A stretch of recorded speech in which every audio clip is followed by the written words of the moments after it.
Am I spilling tea now? Today with a very special guest, we have famous YouTuber Shirley Bekker. The most famous, more than Jake Wright, Ali Abdul. And I'll be asking some questions about graduate entry medicine. Yay! So first of all, what is graduate entry medicine? Ooh, big opening question. So graduate entry medicine is essentially a medical course that's designed for students who already hold a bachelor's degree or more. Mm-hmm. And it's a shortened version of the normal undergrad course. So the normal undergrad course is typically 6 years at universities that offer an intercalated year, which includes Cambridge. And then the graduate course is 4 years. So you have the opportunity to essentially qualify as a doctor in a shorter amount of time. Okay, that's cool. In a nutshell. In a nutshell. And what are the entry requirements? So for the graduate course, the entry requirements are actually less stringent than the undergrad course.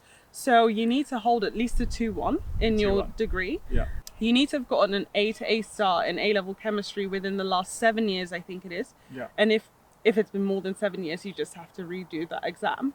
And apart from that, the grades are not actually that strict. So those are the main entry requirements. And apart from that, there are some more requirements of having done maths at GCSE level, but not necessarily a specific grade that you need to have gotten. Okay, that's good. And you have to do an interview then? Yeah, so for any course you want to study here at Cambridge, or for any medicine course that you want to study at any university, there is an interview involved. Mm-hmm. There is an interview here at Cambridge, which differs from the undergrad interview. So from my understanding, the undergrad interview is like most of the interviews here at Cambridge, which is one long academic interview with 1 or 2 academic interviewers. Whereas the graduate course, it's an MMI style interview. So if you don't know what that is, that's multiple mini interviews. Mm-hmm. So you go around 10 stations and each of them will be dedicated to a different point of focus. So the stations will include things like chemistry, biology, maths and physics for the academic stations. Mm-hmm. And then the remaining stations will be centered around your motivations of becoming a doctor and how much you know about becoming a doctor itself. Okay, that's very helpful, thank you. How would you recommend preparing for such an interview? Ooh, I would say the preparation that you would do to sit your BMAT exams, if you're applying to most other graduate courses, you'd be required to do a BMAT. Thankfully, that isn't the case for Cambridge, actually, which is something that a lot of people don't know. But the preparation you would have done for BMAT is very similar to the preparation you need to do for the academic stations. So cover your GCSE science topics. Mm-hmm. For the non-academic stations, there is a book that's really useful if you just read certain chapters from this book. It'd be useful if I knew what the book was, right? Should I Google it? I'll put it in I'll put it on the video. He'll put it somewhere. I'll send it to him and he'll put it somewhere. But essentially, that book kind of teaches you about the structure of the NHS, the training process for doctors, and kind of gives you examples of the sort of things you need to think about with regards to why you might want to become a doctor. The book is called something like interview preparation. So it's there to prepare you for interviews, and that's really useful. Apart from that, I would just say that as much as you don't want your answers to sound rehearsed, you do want to have an idea of what you're going to say, because you only have about 5 minutes in a station. So typical questions that come up is to explain something in layman's terms. Well, I don't know if I should actually say this, because essentially I have a document with all the questions they ask, and they don't change the questions. So I'm saying the actual questions that they ask right now. Let me think of how to say this in a general way.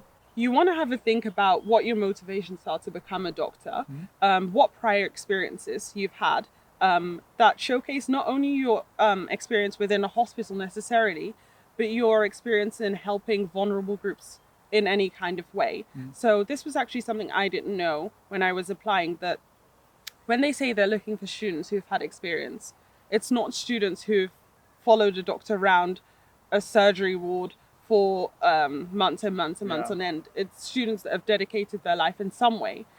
So I hadn't actually done much hospital experience when applying, but I was a teacher for a year, and I had done projects that were just aimed at, spreading scientific knowledge to dispel some myths that would hopefully have better health outcomes by doing that. And those things counted just as much as if I had followed a Dr. Round Award. So think about how your experiences apply to you becoming a doctor one day.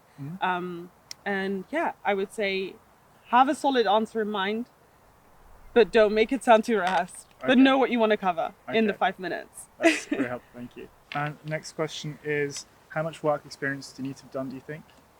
I don't think there's a set number. I think for some universities, especially for the undergrad courses, I've seen specific numbers, 100 hours minimum, 1,000, well, that's not realistic, but a number. When it came to Cambridge, they did on the application form ask you to detail how long you dedicated to each experience, but there wasn't necessarily a minimum amount of hours necessary. I would say that Cambridge was actually really good at just wanting to gather a sense of how motivated you genuinely were to becoming a doctor, rather than having all these arbitrary goals that you need to fulfill, like 100 hours of work experience. So I would say when it comes to the experience, just focus on what you got out of it more than how much of it you actually did.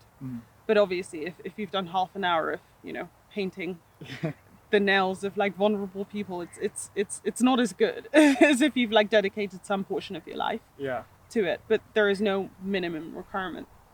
And how hard is it to get in, do you think? Because I've heard people say it's harder to get into graduate entry medicine than undergraduate, or for Cambridge at least. So I was going to ask, what's your take on it? Yeah, so this is actually interesting. I personally believe that not one is easier than the other. I think the processes for the undergraduate course and the graduate course differ slightly. So I think the undergraduate course, there's a heavy emphasis on your academic ability, and so the interview is really academic. The undergraduate course is a much bigger course, so they have a larger capacity, but also a much larger number of applications.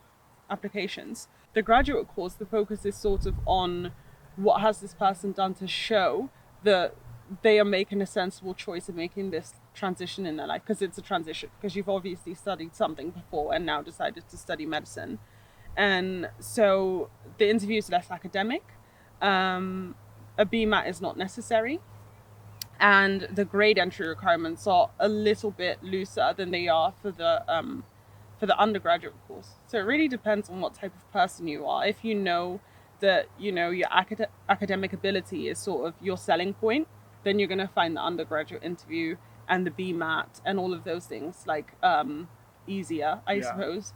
And if your focus is your motivation and drive, then you're going to find the graduate entry route easier. And is it just 40 people per year who get into Cambridge graduate entry medicine? Yeah, so the graduate course is much smaller, and so only has 40 spaces, which is actually double the amount of spaces than they had a few years ago, actually. So they doubled their capacity, I think it was in my year. But there are also much fewer applications. And so I'm not sure about the ratios. I think it was 1 in 13 get in. Okay, well, that sounds quite competitive then, doesn't it? But yeah, so it is a smaller capacity that they have. And I think that's true for every university. And you can only apply to 4 colleges, isn't it? Yeah. So for the graduate course, you're confined to graduate colleges, which will include, you're going to have to help me. Wolfson, what did we say?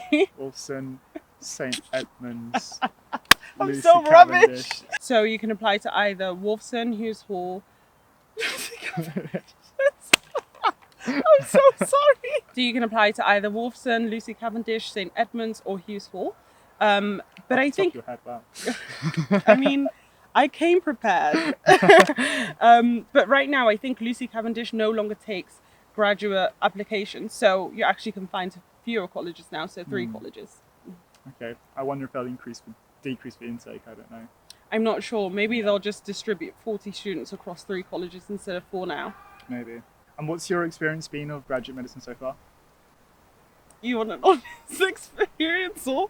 So a few things about the graduate course. I think the graduate course is quite a high intensity course, to be completely honest, because with some universities where they allow students from only specific scientific backgrounds to come onto the course is shortened because they eliminate parts of the course that is now assumed knowledge.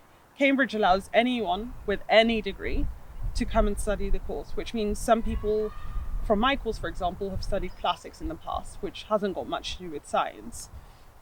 And so instead of eliminating parts of the course and making it shorter that way, everything is just compressed into a shorter space of time. So we dedicate our holidays to complete parts of the course that undergrads would complete at a later date in their course. So it's quite high intensity, I would say. It's quite difficult for the same reason. So essentially, with the way that the course is compressed, it means that you'll be doing the second year part of the undergrad course and the fourth year part of the undergrad course in the same year.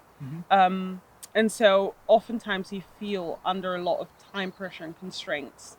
Nonetheless, I could still say that the course is really rewarding, and it is obviously doable. Like, most people that come onto the course go on to make really great doctors and succeed in that way.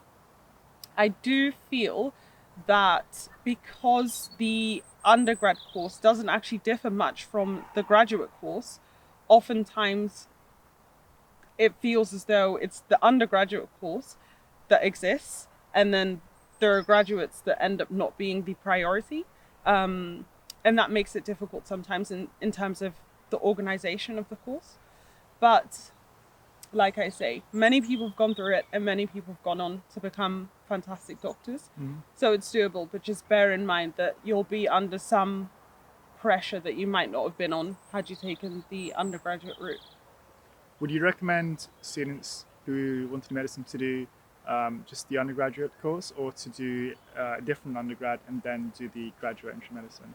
Oh, interesting. This is a really interesting question, because I always wonder, should I have just done medicine when I was 18 and I would have been a doctor now, and not a doctor when I'm 27? My thoughts on this are really split depending on you. I think if I had done medicine when I was 18, at that time, I would have felt a lot like I wouldn't be sure about whether I'm doing medicine because my parents want me to do medicine, or because I genuinely have come to this conclusion myself. So I think the advantage of doing it as a graduate is that you've tried doing something else, you've maybe had the experience of working, and you know that that's definitely not the route you want to go down. And so it's kind of a way to give medicine much longer thinking time before you dedicate yourself to it. Because once you dedicate yourself to it, that's not just your degree, that's also your career. Because it's a vocational course. If, however, you're in a position where you are 18 and applying to university, and you're really sure that that's what you want to do, then go for it when you're 18. You get to be a younger doctor. You get to put you make your first steps in your career path earlier, which is good for some people. I think the best way to know, to be honest, is to try and get as close of an experience of what your life is going to be like as a doctor as you possibly can. And I know this isn't possible for everyone, because hospital experience is not accessible to everyone all the time. But if you can, try and see what life would be like as a doctor before you sign up to it. Because the glamorized life that we see on TV, it's not quite how your day-to-day will feel when you do qualify. Ali Abdal's life. Yeah, you might end up a YouTuber who, takes a hiatus, an indefinite hiatus. So yeah, try and get a realistic experience to make your decision. And if you do that when you're 18, fine. And if you do that once you've had the experience of doing something else first, that's also fine. Cool. We have to remember as well, not everyone gets into medicine straight away. Yeah, it just offers an alternative route into medicine if they didn't get in the first time. And sometimes some people are in a much better position when they come to applying the second time. They've had more time to get experience. They already come from a scientific background oftentimes. And so, yeah. That's good. Great. And the next question is, how hard is it? How difficult is the graduate course? It's difficult. If we're talking about the Cambridge graduate course specifically, before this I studied natural sciences. And I would say that the preclinical aspect of the course is comparable to natural sciences, but then you have the clinical aspect of the course overlaying your preclinical side of things. And so it feels like doing natural sciences at Cambridge and another subject on top. So it's difficult. A lot of hours are involved. And I don't think it's necessarily like the amount of contact hours that you have, but how much time that those contact hours take away from you being able to consolidate work yourself and put yourself in the best position to do well in exams. So it's difficult. Okay. And do you have any tips for students who want to apply for graduate entry medicine in general? What would be my tip for applying? As in, like, how to do well in an application or how to make a decision? Do well in the application. Do well in the application. Okay, I could think of a few tips. So the application, first of all, is comprised of writing a personal statement, which you send into UCAS, and then choosing a college to apply to, and then doing the interview. So I'll talk about each of them in turn. When it comes to writing the personal statement, I would say you're applying for graduate entry medicine. This is going to be a mature personal statement. You're not going to say that you woke up when you were 5 and you knew that you wanted to cut people's stomachs to save lives. Like, it's a mature application, right? Yeah. So I would say, instead of having all of these exaggerated statements, instead of dedicating the bulk of your personal statement to say that you played football for your school and all of these things, dedicate the bulk of your personal statement to emphasizing what things you've done that have helped vulnerable groups. This can be anything, helping any type of vulnerable groups, not necessarily in a hospital, in any possible way. And try and focus on what experience you got out of that and how that might be applicable to medicine. Try and do this in a sick way, not in a cheesy way, like, oh, I helped paint nails at an old care home. I learned from this that people like company. I think as a doctor, I need to keep people like, not like that. Yeah. Try and do it in a sick way, obviously, but try and kind of cover those points. So your personal statement has to focus on that. When it comes to choosing a college, this I actually don't have too much to say. Maybe visit all the colleges if you can, and see where you could envision yourself living, because you'll be living there more or less for 4 years. And then when it comes to the interview, we've kind of already spoken about the interview preparation, covered the GCSE science topics, and then make sure that you have bullet points for what you want to cover for the generic questions that will come up in the interview. Okay. So there's all the main questions I have. Are there any just tips and final comments? Ooh, tips and final comments. Let me be useful now. Let me try to be useful now. I think one message that I kind of want to get out there is that people already have this idea that graduate entry medicine is a really... People already have this concept that graduate entry medicine is a really competitive and tough... what do you call those things? Courses. A tough course. It's a really competitive and tough course to apply to. So that puts a lot of people off. Yes. And then on top of that, Cambridge is supposed to be an institution that's infamous for not getting into, right? Yes. So that puts people off. I would say that if you are someone who's genuinely passionate about dedicating your life to medicine, and you've in some way dedicated your life to helping other people, the graduate course should seem a lot less intimidating to you. And Cambridge, I think, actually has a process that focuses the least on all these mundane things that a lot of undergraduate courses focus on, like really good grades, a BMAT. You don't need that. So I would say when it comes to graduate entry medicine, Cambridge might actually be one of the applications that you find to be the least draining. Okay. So go for it essentially. Before I applied, I asked to have a meeting with the person who coordinates the entire course to basically ask her about my chances of getting in. And her exact words were, and you can bleep this, her exact words were, I don't give a shit if you're clever. I want to know that you help other people. Okay. And if you do, that's how you get in. those are the people that I admit to the course. Okay. So, yeah, I mean, she then asked me if I had any experience of helping people, and I thought she meant hospital. I said no, and she said don't apply. And I went home and realized that she didn't mean be in a hospital. She meant helping people in any other way, and dedicating my life to teaching for a year.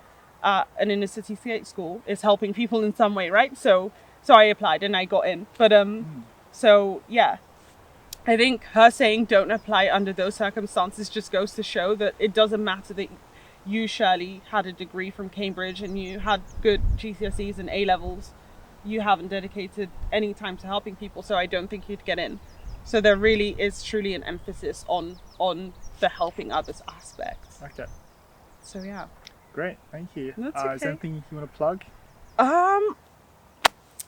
You know, if you want to know things about medicine, I've heard there's this amazing channel called Shirley Bekker, and she, you know, she wears these awesome blue scrubs and a stethoscope that isn't the correct stethoscope for someone who's going to be a doctor, and she talks about medicine. So you should subscribe to that channel, in my opinion. I agree. Yeah. Great. Thanks. Thank you. Oh my god. Do you ever do this, by the way, when you like make a mistake? I started doing this just because it spikes, like, and you can that's see. so clever. I learned it from totally do Ali. that. Yeah. I'm totally in the clap all the time. Yeah. Now. Oh, wait, you clap? I will now. Oh, okay. I see. It's gonna go off. How long? Okay, wait, has it not gone off yet? Put on a 10-second time. Oh,